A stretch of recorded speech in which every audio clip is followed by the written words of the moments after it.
Pagkakakulong ang mapala ni Miguelito sa pagtugis nito kay Tanggol. Ang buong akala naman ni Miguelito ay maunahan niya ang paglabas sa resulta sa ENC Kuno. Ngunit minamadali naman ni Medina ang paglabas dahil alam nito na ang buhay ni Tanggol ay nanganganib dahil sa banta ng mga gerero. Damay naman ang kinakasama ni Ben, hindi tinupad ni Miguelito ang kanilang napagkasunduan.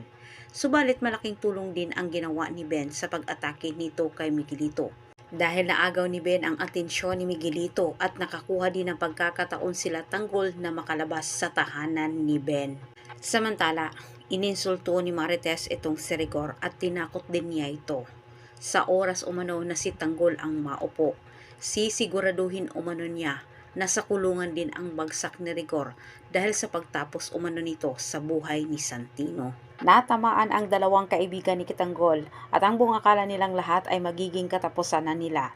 Pero samantala sa kabilang banda, nagtataka naman itong si Miguelito dahil hindi na siya sinusunod ng mga parak.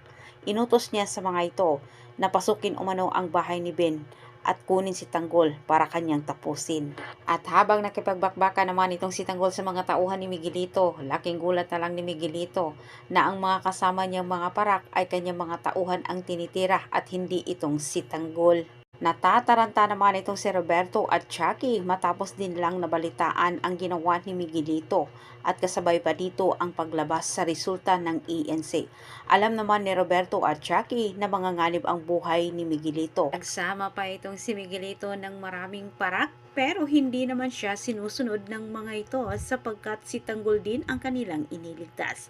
Antabayan ninyo ang susunod kong update. Dagang salamat kayo sa inyong pagtanaw ug ayaw ninyo kalimti pag-subscribe diri.